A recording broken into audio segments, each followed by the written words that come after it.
Hi friends, welcome back Nithya Nipa சேனலுக்கு. இப்போது jack fruit ice cream செய்கிறத பார்க்கலாம்.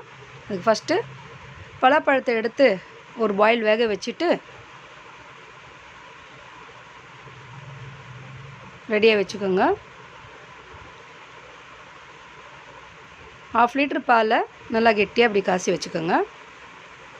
ஒரு ஜார் எடுத்து நம்ம வேக வச்சுருக்கிற பலாப்பழத்தை அதில் போட்டு நைஸாக அரைச்சிக்கோங்க. நைஸான பிறகு நம்ம காசி வச்சுருக்கிற பாலை அதில் ஊற்றிக்கோங்க. ரெண்டும் சேர்த்து மிக்சியில் அடிங்க. அப்புறமேட்டு ஒரு 5 ஸ்பூனு சுகர் போட்டுக்கோங்க.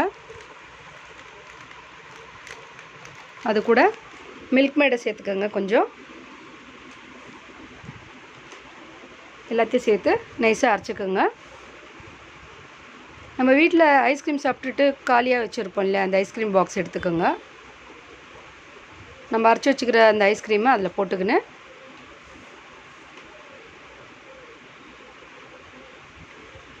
பலாப்பழத்தை கொஞ்சம் கட் பண்ணி அது மேலே தூவி விட்டுருங்க. பாதாம் பருப்பு கொஞ்சம் உடைச்சி அதில் தூவி விட்டுருங்க. அதுக்கப்புறம் ஐஸ்கிரீம் ரெடி. இது ஃப்ரீசரில் ஒரு 12 ஹவர்ஸ் வைக்கணும்.